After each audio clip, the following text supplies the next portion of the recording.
right, welcome everyone. We're going to move straight from nuclear proliferation to emerging technologies writ large.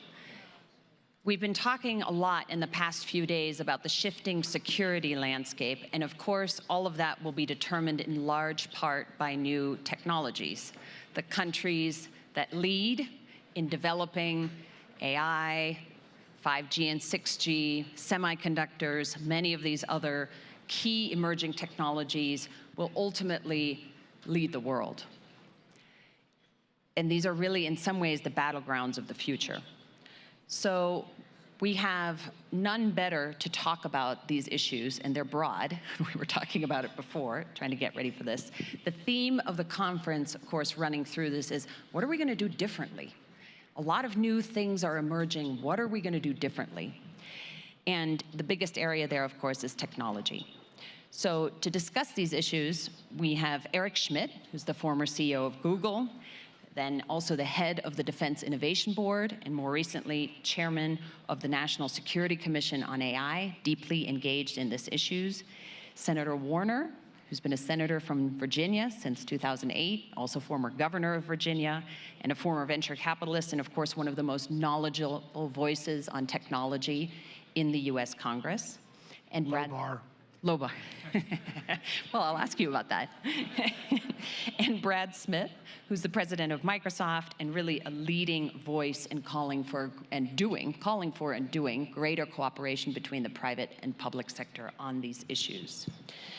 So we're going to split this up and talk about how you see the problems first and then come up with some creative solutions. So Senator Warner, maybe I can turn to you first. You've had a front row seat in the Senate at looking how China is developing new technologies and how rapidly they're catching up. Which technologies do you think we need to be most worried about, and what are you thinking about in this area? Anja, thank you for having me. It's great to be back at Aspen, and I'm really glad to have this panel with Brad and Eric, who are great friends and great leaders in this field. Let me say that the emergence of China, and my views have radically changed on China over the last 20 years. I very much used to believe the more we bring China in, the better for the world, everything's going to be copacetic. I do not believe that at this moment in time, and particularly seeing this as chairman of the Intelligence Committee. And maybe the single biggest wake-up call for me, beyond reading about China's obsessive amounts of intellectual property theft, or the fact that they have used their technology platforms to create a surveillance state that would make Orwell blush. What drove it home to me, and I say this is my background in tech, was as a former wireless telecom guy, was 2015, 2016, as the CCP changed the rules in China itself to make sure that all companies' prerequisite requirement was obedience to the CCP, not to shareholders or any other value. But then as a telecom guy, to suddenly see this company emerge, Huawei, in a space where there had always been Western leadership, way back in the 80s when I started, Motorola and AT&T, and then Ericsson, Nokia, Samsung, and others.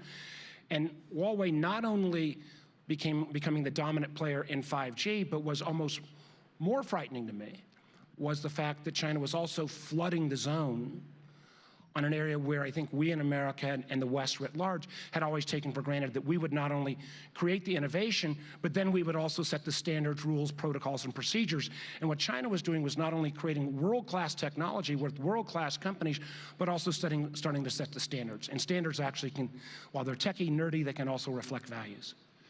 China then, under Xi, maybe got a little ahead of its skis in terms of the China 2025 document, where they literally laid out by technology domain where China wanted to dominate.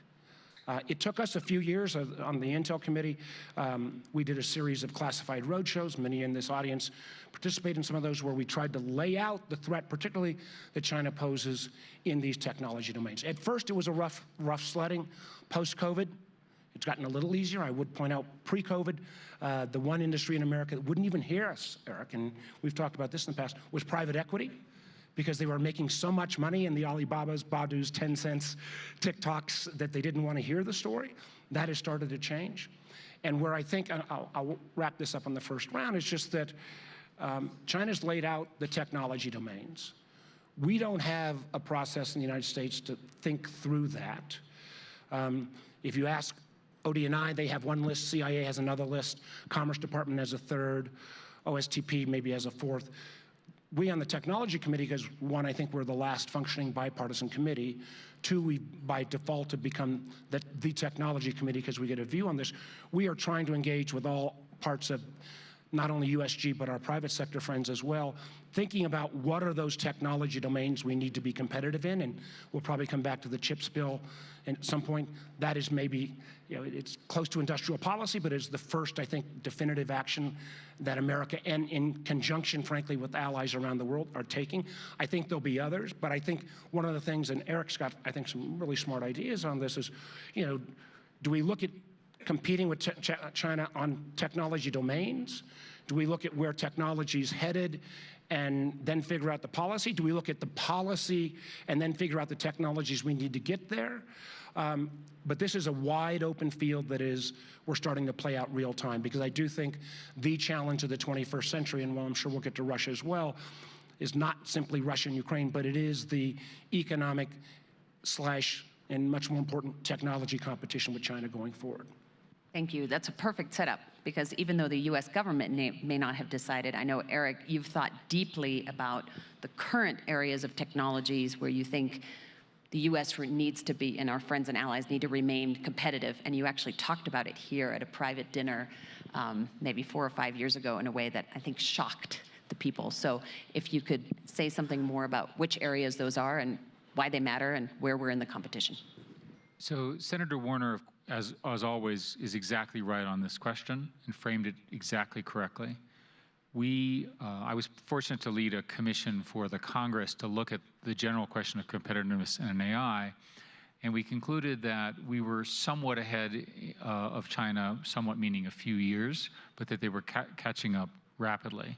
And furthermore, they have a doctrine that they've published about the areas they want to lead in. For review, what they've said is they want to be essentially global leaders, that is beating us by 2030 in synthetic biology, artificial intelligence, quantum, new energy, transportation, and a few others. They're already leading in financial services and communications.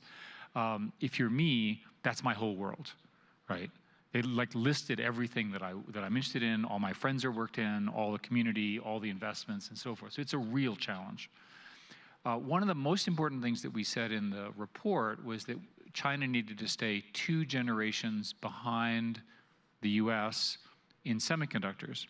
And for your benefit here, the leading semiconductor fabs are actually in Samsung in Korea and at TSMC and another one in Taiwan. And this week, just proving to you the level of investment, China announced through its large company called Schmidt, which is their competitor to TSMC, that they were doing 7-nanometer technology. Now we'll see if this is really true or not, and we'll find out if it actually works. 7 nanometers is ahead of any fab in the United States today, and ahead of any fab in Europe. And smaller is better, and ahead is better, because all of the new technologies depend on this kind of computing capability. So there's a real fact of something that's happening right now where their dominance is possible and their investments are working. So we need, I'll say it directly, we collectively as a country need to list what are the technologies we need to invest in, and we need to do what we do well. We do public-private partnerships, something Brad has done a lot of work on, in the following way. The government helps with priorities and funding. The universities do a lot of the basic research, and the private sector puts an enormous amount of private capital at risk. And if you're confused by this, just think about COVID, right? We, the country, guaranteed the revenue using cash of people to put enormous lines for vaccines that might not work. Most didn't work, but that strategy worked because of the extraordinary invention in a number of universities and the tremendous risk taken by the private capital. We need something analogous for China. Thank you. Can I drill down on one issue here? Because the terms like AI, semiconductors, they all get thrown around a lot now. Can you just say for our audience, why do we care if the Chinese are ahead in developing AI? Why does it matter? What actually happens? So the kind of AI I'm talking about is the kind of AI that will ultimately give us savants. Most people in my world believe that the AI that most of you will hear about is sort of well understood. It's the vision systems are better, the recommendation systems are better, all of that. And many of you encounter this every day. If you use Google, a lot of the underlying technology uses this. It's well understood and mature. The most interesting emergent areas are in what is called large language models or foundational models, which appear to have an understanding, some level of understanding of synthesis of ideas. You can translate from languages even though you haven't trained them in the other language and things like that. It looks to me like conversational systems that are multimodal, that is, that they can both generate new conversations, new images, and so forth, are going to be the sexy stuff in the next 5 years. When that stuff works at scale, and we collectively believe it will. Microsoft, by the way, has this incredible programming assistant. You would know the exact numbers, but basically when you start programming, it finishes your work. Now, as a programmer, that's a pretty big deal. It does 20% or 30% of the work. Well, what happens when Microsoft helps you write 80% of the code? Think about the improvement in productivity and acceleration. Now, imagine if all of that was being developed in China and not here. What would it mean? And let me just, and we are gonna, Eric and I are not gonna like filibuster the whole way through. Brad will get a word in edgewise. But it's not just who wins the technology battle, but this, and Eric and Henry Kissinger address this partially in their book, but who sets the rules, protocols, morals of AI is equally important, and that's one of the reasons why all of this technology, I believe, challenge needs to be thought of not in the kind of old bipolar sense, but in an alliance of democracies that go beyond our traditional alliance formats to get all of our friends and partners. I mean, China has business partners, they don't have allies and friends, and I think, again, we'll come to this, I'm sure, in context of Ukraine and Russia, but there is huge opportunity to develop these, and part of this goes to these standard setting, which is so important. Maybe Brad should respond. Yeah, and Brad, I want you to jump in here on China and also Russia, because I know you've done a lot of work there, but just let me say one more thing, because we have a military audience here. You know, Eric talked about how AI models will start writing the software and writing the code themselves. Also, you will start delegating military decision-making to AI in a way that could be extremely dangerous and destabilizing in the national security context. Brad. Well, first of all, it is wonderful to be the net between two such good ping pong players. So thank you. It's great to be among friends. You know, I want to go back to your first question, if I could. What's the problem? I want to zoom out for 30 seconds and then zoom back in and address your question about AI, China, and the like. The first question, what is the problem of the day? Let's just take a second to pause on the following. We're dealing with the biggest pandemic in 100 years, the biggest war in Europe in 70 years, the biggest spike in inflation in 40 years, potentially the first recession in 12 years, and at the same time, the biggest demographic shift with flattening or even declining populations in 700 years, when the Black Plague swept through Europe, and the biggest change in climate in 12,000 years, when the last ice age ended, and we have all been living through this together over the last 2 years. So we are under stress. That's a pretty good spiel. I'm gonna. Yeah. And we need to bring everything that we have together to address these problems. And at the same time that humanity is fundamentally united by many of these problems, we have the competition between systems that is at least as old as ancient Greece, and we are here to prove that democracy can still carry the day. And in order to do that, we have to rely on all of the things that we have in our democratic societies, which are fundamentally a government that is elected by the people, a private sector that is the most dynamic and innovative in the world, and the third pillar, the nonprofit community. And a lot of what we're really talking about here is how do we bring these together in the United States and among our allies at a time when China is investing heavily in one of those three pieces, public sector. So the only way for us to respond effectively to such an inordinate response in public sector innovation is the combination that we have: public sector, business, and universities. The greatest nonprofits in some ways the world has ever seen for the course of innovation. Brad, can I press you a little bit, because Microsoft has done so much work specifically on Russia's cyber attacks on Ukraine, the Russian misinformation piece, that maybe you can start with talking about what you guys have done with Russia and Ukraine, and then also how you see technology being used for misinformation in the rest of the world. Yeah, I think there's two things worth noting. I mean, we used to always talk about superpowers, and I think we now live in a world where we need to talk about cyber powers. And two of the great cyber powers in the world are Russia and China.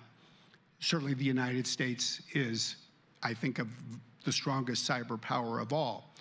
But what we're fundamentally seeing in Ukraine in particular is Russia use its very sophisticated cyber capabilities to do three things.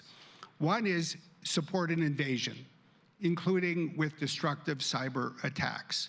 The second is do what the Russian government does year in, year out, which is very broad-based espionage and hacking, both of governments but also private sector and think tanks and others.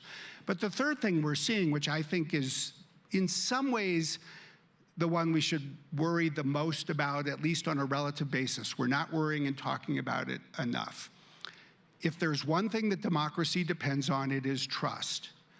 And the one thing that the Russian government has become so capable at doing is using cyber capabilities and the internet to engage in very sophisticated influence operations to really seek to erode trust from within. And we've highlighted and documented the role this has played in the increase in Russian propaganda in conjunction with the war in Ukraine, in the United States, and elsewhere. We've documented and now estimated the role that Russia has played in spreading narratives about vaccines. And while I'll say everyone should have the right to decide what they believe is true and what they believe is false, I think all you really need to know about what Russia is doing is the following. When the Russian propaganda engine goes to work and it talks to people in Russian, it tells people to get a vaccine. But when it talks to people in English, it tells people not to get a vaccine. And we're even seeing sophisticated targeting so that the Spanish-speaking people in Cuba hear that they should get a vaccine, but the Spanish-speaking people in the United States and the Western Hemisphere hear they should not. That's a huge problem we need to do more to address. Yeah, do you want to chime in? I just want to, yes, let me jump in and first of all say thank you to Brad and Microsoft. They are doing world-class work. They have helped inform me. They have helped inform our intelligence community in a real-time way. They have helped prevent what we thought was the item that hasn't happened in the Russia-Ukraine war, massive Russian cyber attacks. There is an ongoing debate between us whether we have seen Russia's full cyber power. Most of the attacks that they have gone, whether we've seen truly their first team. I think we've seen part of their first team. We may not have seen their entire first team because they have not used the tools like the NotPetya attack in 2017 that goes beyond your network where you kind of let it into the wild and who knows where it may end up, thank goodness. We have been surprised we've not seen an increased attack against the United States or NATO. I personally believe, as somebody who was just in Finland, that we could see a real vulnerability with Finland and Sweden, and they are good on cyber before they move into NATO. But this is an area that is ongoing and we are monitoring very closely. But to the misinformation point, this is a real challenge. 2016, we were all caught off guard on how aggressive Russia was in interfering in our elections. And in many ways what they did was, has been documented again by our committee and many other reports, is that they created fake personas and had those fake personas be in conflict with each other, and then those fake personas or fake sites generated additional followers and others. The problem right now is they don't need to create wacky people in America. I've already been holding my Metastasized on our own. The wacky people, Brad's got an example here, I don't think we'll go into the details here, where some of the wackiest anti-vaxxers are Americans, and all they have to do is amplify them. So their job of amplifying distrust and misinformation is made much easier because of the, frankly, erosion of belief in traditional institutions and politicians and media and others, and candidly, I think fomented by the former president in a whole host of ways. This point that Brad's making, they are doing good work on trying to at least monitor that. How we actually fully counter it, we still haven't figured out. Right, we'll get to that. We're going to solve all those problems in the second half of this panel. I know Eric wants to jump in, but I just want to highlight, yesterday we had Ambassador Kimani, who's Kenya's representative to the United Nations, and he pointed out how Russia, and to a lesser extent China, really dominates the information space in Kenya, so that, you know, food and fuel prices going up turns out not to be a fault of Putin's brutal invasion of Ukraine, but turns out to be a fault of the United States and Europeans for the sanctions. And that is, you see that across the world. That gas price inflation is everywhere in the world. He is. I mean, that Biden, how can he? Eric. Well, unfortunately, this is all going to get worse. Dan Huttenlocher. We're going to break for cocktails after this session. Dan and Dr. Kissinger and I wrote a book about all of this. And I think here's roughly, and Dan's in the audience, what's roughly going to happen is the AI systems will get better at figuring out the stuff you care about, and the targeting will become more and more personal. And because people are reasonable human beings who are trying to get through the day, this will become a significant part of their daily lives. It's going to be very difficult to stop it. But then it gets worse after that. There is a new technology called generative design. And if you want to look it up, there's something called DALL-E2, DALL-E-2, which allows you to type something in and it generates a picture. My favorite is do a picture of two baby dinosaurs going to kindergarten with backpacks on. And it produces a picture of smiling dinosaurs. How it knew that dinosaurs smiled when they went to kindergarten, I don't know, as they stepped up. As that technology matures, it'll be possible to build completely fake narratives that will really roil and make the senator's life just that much harder. And there are essentially no limits to what the computers will be able to construct for both good narrative, but also very evil narratives. We have to get organized around this. But that's, again, we'll get to next. If we don't, we have been, I think, presuming, almost post-Sputnik, that no matter where it was invented, whatever technology, that we would get to set the rules, the standards, the procedures, the protocols. This is kind of a nerdy thing, but it is of enormous value. And when we come to an area that is so encompassing as AI, and again, Eric spoken to this, but I don't think we have in place the framework on what are those ethical, moral standards, restrictions, norms, and they have to be on an international basis in AI. We lack those in cyber still, and that is a huge, huge issue. But I hope that would be something that I'm trying to emphasize higher in the policy debate. We'll get there in the 20 minutes of the panel where we solve all the world's problems. I want to just highlight one more technology because it's constantly in the news in a way that it never used to be, and that is semiconductor chips. We had Gina Raimondo with us virtually last night talking about the CHIPS Act and talking about how important it is. Will any of the three of you please just explain to a general audience in the US, why do we care? Why does the US have to design the most advanced chips, and why should at least some of those, if you agree with that, be manufactured, fabricated here? So today in America, we make an awful lot of chips that are inexpensive and slow. And inexpensive and slow is perfect for something like an automobile, because the car doesn't move very fast relative to how fast these chips are, right? There's plenty of time to do what the chip needs to do. The reason you couldn't buy a car had to do with capital investment, not a technology problem. As you go down in speed, in nanometers, which increases your speed, you begin to be able to do things that are very, very powerful computationally.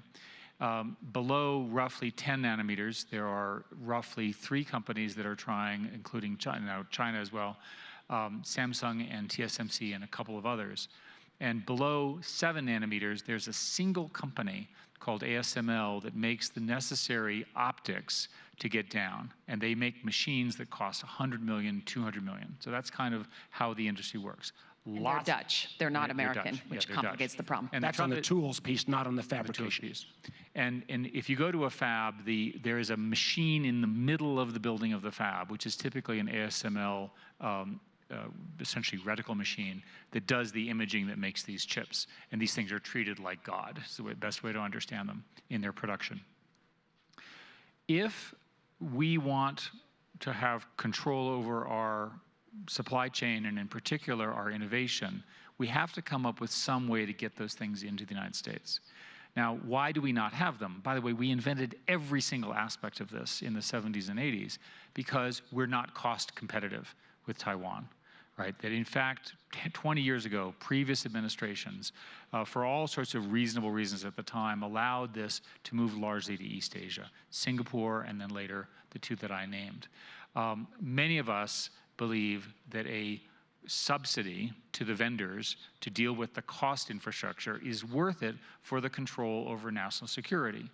Now, you sit there and you say, well, these are corporations and they're making a lot of money. Well, first, they're all about to lose money because of the semiconductor cycle, and they're not going to invest in America without some form of financial subsidy. The CHIPS Act has roughly 52, 54 billion in it. The majority of it goes precisely to get these fabs built, and we believe, and Secretary Raimondo and I and others have worked on it, that it will bring in $500 billion of private capital. I think this is a legitimate strategy to advance an important strategic area, and I think it will result in a great deal more investment. And I know, Senator, you... do you want to take a round first? Because I'm going to give you the whole political case. We're going to get to the CHIPS Act and the solutions in a second, but why do we care? Well, why do we have to have the best chips? Well, because we don't make any leading edge chips that go into our F-35s anywhere in America. Because one of the reasons we have enormous inflation is because we have tens of thousands of autos fully produced that are sitting in lots in Ohio and Michigan because they can't get legacy chips, partially the fault of the automakers who cut down their supply chain purchases at the beginning of COVID, because we don't want to have not any of the cutting-edge design chips not made in America. And I say this, I know this is an international audience, would help drive it. And I was the guy, John Cornyn and I put the CHIPS bill in 18 months ago. When it passed the Senate a year ago, it woke up the rest of the world, because the rest of the world is putting in these investments. China, 150 billion, South Korea, 65 billion. But the thing that finally made some of my colleagues say, yes, it's time. In the year that we have dawdled, the Europeans, when Brussels moves faster than Washington, and it was bad enough that when the Germans gave €8 billion to Intel, and Intel said, well, maybe we'll build the fab in Germany, but not in Ohio. But what really drove home the point, and this is Chatham House rules here, right? No, you're on the record. There's a lot of press. No, I've said that. But please, go ahead. I won't mention, I will do it in a different tone. It did drive home the fact when I pointed out that our colleagues in France were able to get Global Foundries to build a facility in France. And I pointed out that when the French, the Germans, and the European bureaucrats move faster than America, that is a problem. And I think that generated the 16 Republicans to go with 49 Democrats that got us through the first stage. I'll just add one more reason people should care. In addition to all of the appliances, the devices, everything that we rely on for chips today, being at the forefront of chip technology is really important if we're going to remain at the forefront of AI advances as well. Because really the frontier of AI is on extraordinarily large models that are very computationally intensive. So the country that has more computational power will have one of the indispensable ingredients to win the AI race as well. And you could add the same for autonomous vehicles. Autonomous vehicles rely on, in IoT, exponentially large number of sensors, the majority of which that have chips. Or what about drug discovery? All of the new drugs are essentially AI systems with scientists ahead of them. Almost everything that's really powerful in science has as its basis these very fast chips and incredibly powerful algorithms that are being invented in America and copied by the Chinese. Great. So we've heard a lot. We've terrified everyone. And also, just one last terrifying. America went from about 33% of the chip manufacturing about 7 or 8 years ago, Eric, I think 10 years ago. We're down to about 10 or 11. China has almost done the complete reverse of that, and they are, again, north of 150 billion in direct subsidy into that field. Great. And so sounds like we worry about China as what DoD calls the pacing challenge. We worry about Russia specifically in the cyber and misinformation domain. Are there other countries that we're specifically worried about? Well, when we talk about information operations, we usually say the Russians are the most prolific, the Chinese are the most sophisticated, and the Iranians are the most angry.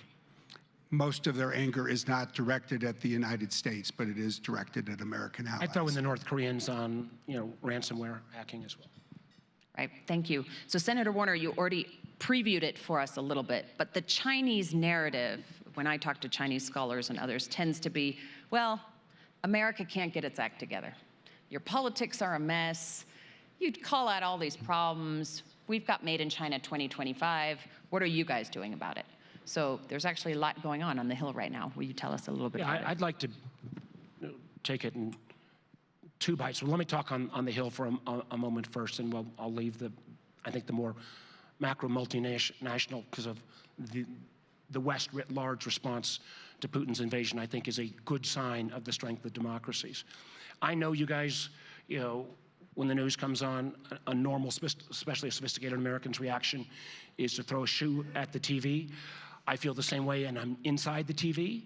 But I am proud of the fact that I work in the only place in America where being a gang member is a good thing. And I am part of every bipartisan gang. And if this was a cocktail party, I'd show you some of my gang tats that I've got now. But if you look over the last year and a half, we see lots of the bad stuff happening. But every action that has taken place has actually been driven by a bipartisan group of senators. Something came out just the other day. A group of us worked for a couple of months on reform to the Electoral Count Act and other reforms in terms of the process. So you never, again, it's not as far as I'd like to go on voting rights, but to prevent a January 6th event from happening again. The CHIPS Act broadly started as a bipartisan bill. John Cornyn and I grew with Schumer and Todd Young and others, totally bipartisan. The small steps on gun safety, bipartisan. The infrastructure bill, which 40 years in the making, completely a bipartisan gang. If we go back even to I think, Brad's litany of things that we're dealing with, and I'm going to steal all of them, the response to COVID.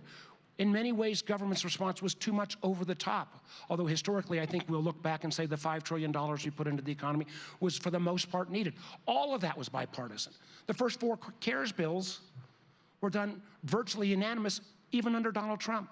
So is our system in a challenge?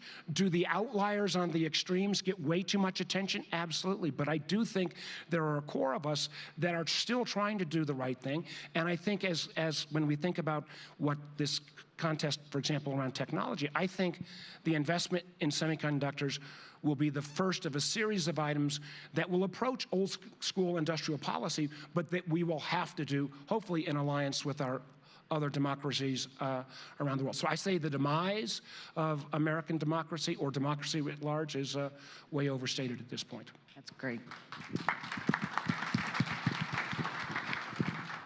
Thank you for giving us some hope. It's not what the news reports. So to all the reporters in the room, could you record that, please? Thank you. Brad, I want to turn to you because in You're not 2016... going to ask them about the good things about democracy, too? Come on, let them make a pitch, too. Oh, we'll let them make a pitch. But Brad has particular expertise in private-public sector partnerships of this. So in 2016, we were nowhere.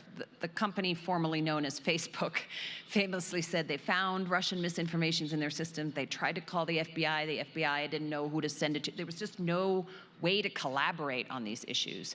And we've come a long way, and really, no company has done more than Microsoft. So do you want to say a bit about that?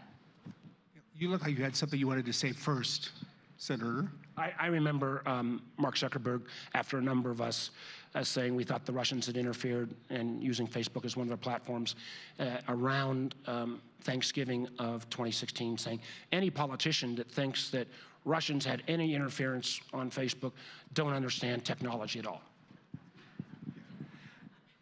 Let me build on that. There's something in, there's a pony in there. I'd make 2 points. The first is, when you look at the United States as a society, I think it is always important to reflect on the fact that we are a three-legged stool. We have the world's largest and most successful nonprofits and think tanks and universities. That's the first leg. We have business in the private sector. That's the second. And we have government. That's the third. Or you might reorder them. I think it's pretty clear right now that the least healthy leg of the stool is government. And that's what we spend all of our time talking about. But the real key to success is to figure out how we work more collaboratively together. It does require role clarity and government leadership. Now, let me build on the example. The most interesting thing about the insights, in my opinion, that emerged about what happened in 2016 is that they emerged using the subpoena power of the Senate Intelligence Committee. We've talked about this. Actually, it was more, we did it voluntarily. We only had to issue 1 or 2 subpoenas, but we did put, I'm sorry. No, that's true. If you issue 1 or 2, everybody else says, okay, I get it. I won't wait for it to arrive. You just have to brandish the gun. But you got the data sets, you turn them over to a team at Oxford and to a data analytics firm in New York, and they found the truth in that data. And then you were able to use the platform, the power, I would say, of the Intelligence Committee to say, this is what happened. And there's something in that combination of where government leaders can lead. I do believe there's no substitute for the leadership of government, but where we can work together and follow or support.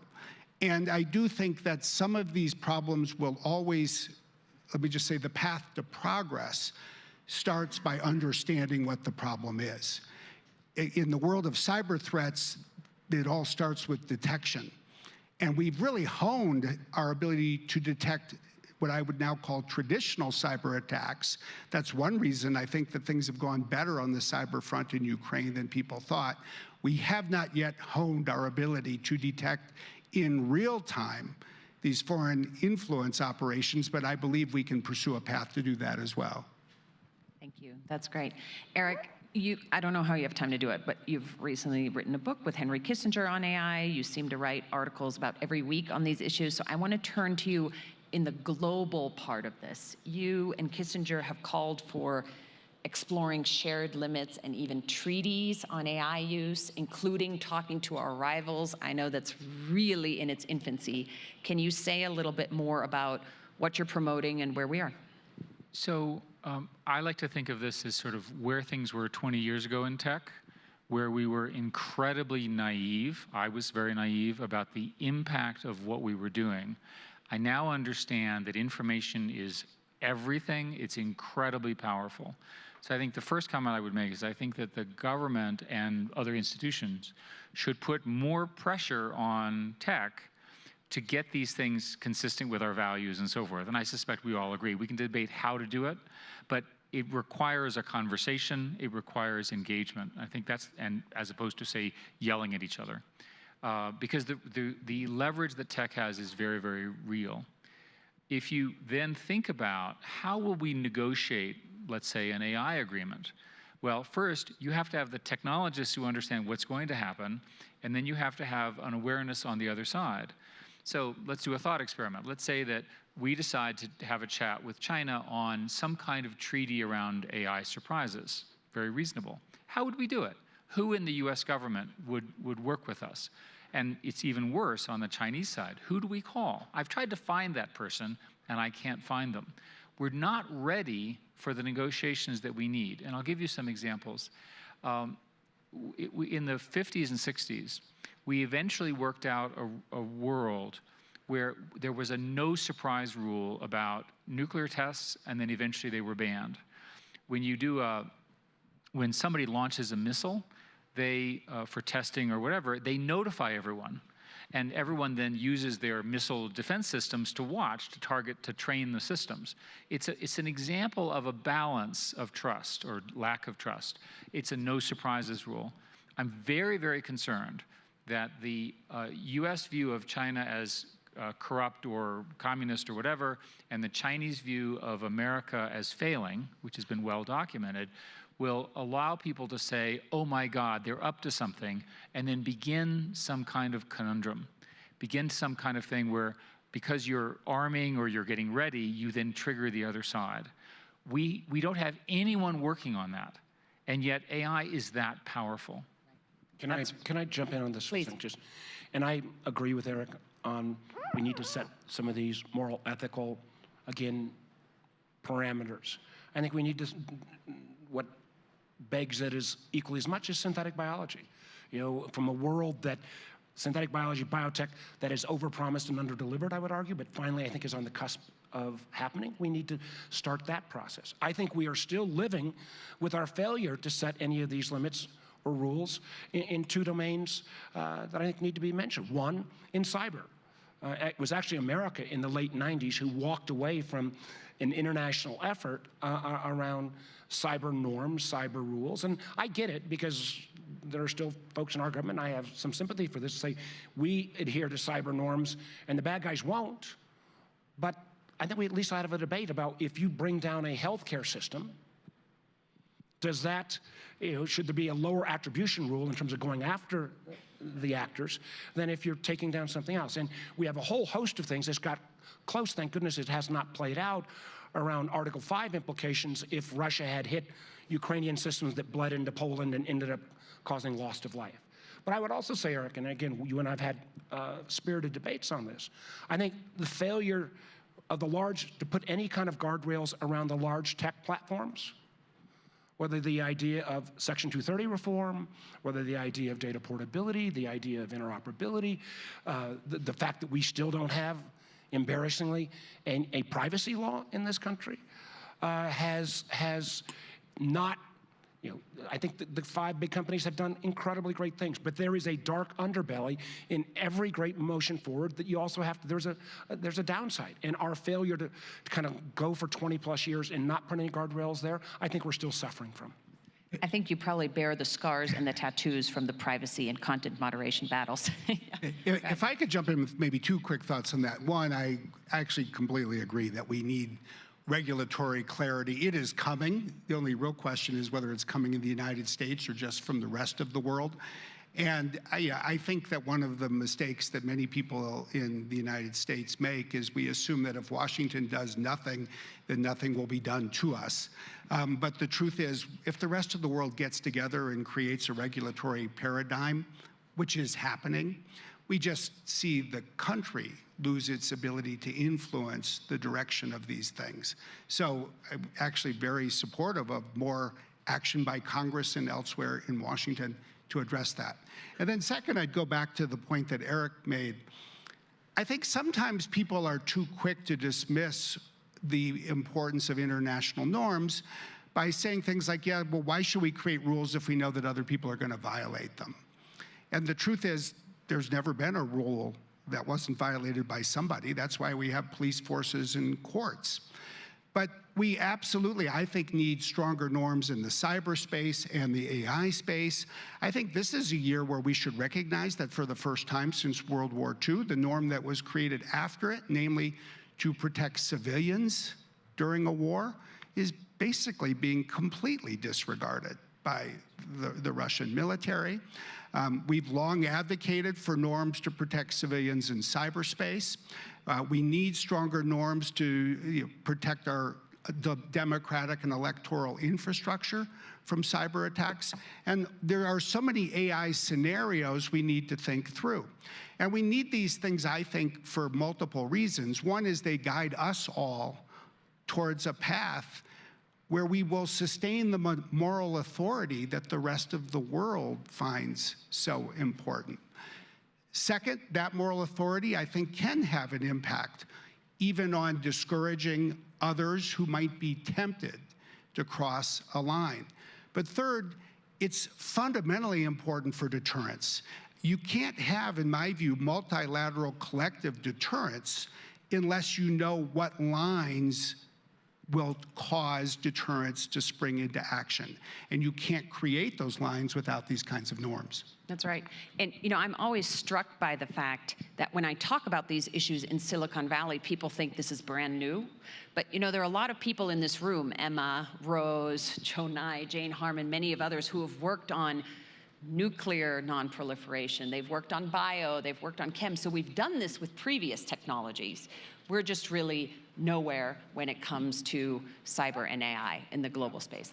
The simplest question is, where are the international institutions that we would have a meeting at, right?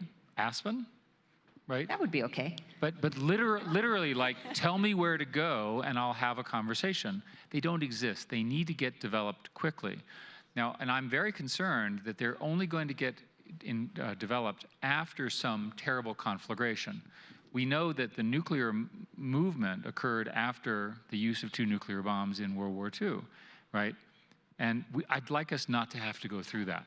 That's right. Thank you. We have time for probably one question, and I know there's a gentleman in the back who's been meaning to ask.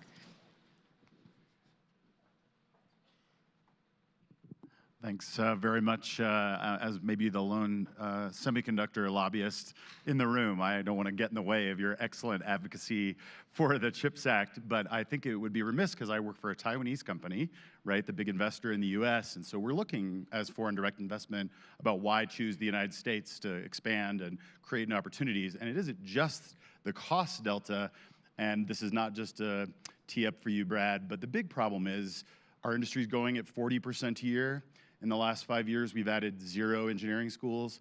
The number of computer science graduates in the United States, flat to shrinking. And Senator, I would remark that in Virginia, 70% of advanced degrees in electrical engineering in Virginia, foreign-born persons. So workforce, which we haven't talked about here today, is a huge limiter on not only foreign direct investment in the US, but the growth of the semiconductor industry. I know all of you have variously played roles in this topic, so I didn't want the discussion to miss that point. So And if you wouldn't mind, we're out of time, so we got to keep it short. No, but you have to answer You the gave a question, great though. answer to the question. So in the AI Commission, Lightning round. in the AI Commission, we actually, there was at the time a discussion about getting rid of all the Chinese students in universities. And we looked at the birth status, essentially, where were they born? And all the leading papers had 1 or 2 Chinese researchers. The correct answer is not to ban them, but to keep them in the country. Amen. To found everything. But also, keep them in the U.S., guys. And they want to be here. Agree with her completely, but also to be realistic, to acknowledge that these world-class students, and I'm proud of the ones we got at Virginia Tech and all across the Commonwealth. I do believe we need to keep them. I also we need to be able to and be willing at times to also bring some of their families over, because the failure to acknowledge that fronts like Confucius Institutes were nothing more than spying operations, so that great PhD lab student suddenly gets their family tapped on the shoulder by the MSS back in China and say, if you don't come back with a thumb drive, you're in trouble. And the number of tier 1 universities that have had intellectual property theft that, again, 3 or 4 years ago, the university didn't want to acknowledge. Now they do. So we got to work through this. But to say everything that our I'm not going to use the word adversary, but our competitor is playing on a totally different set of rules, I think would be totally naive. And I know we're done, but I want to close with I got to get my one last good point in around this notion of Eric's comment, which is absolutely right, that China believes the West and democracy is in decline. And I think the strongest rebuttal of that has been the courage of the people of Ukraine, who literally are voting with their lives to say they will give up their lives to touch the system that we all take for granted. And the fact that not just NATO and Five Eyes, but Japan and South Korea, I wish India and Israel and others were in, that the vast majority of democracies in the world have stood up to that. I also want to give a shout out to our intelligence communities, not just ours, but the Brits and others, with forward leaning of trying to pre-warn about Russian misinformation propaganda. I think we need to be very aggressive before Russia has these plebiscites in parts of Ukraine they've occupied with the same kind of forward leaning. I think the health of democracies, not just ours, but others, is actually quite strong, and the Ukrainian people's courage ought to be applauded. Thank you all.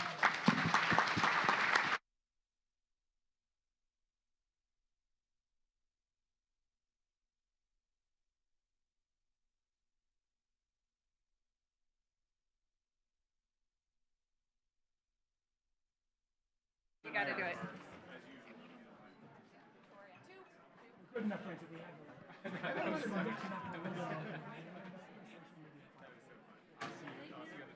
Yes. Oh, yeah, you're right. Thank you all. Super well done.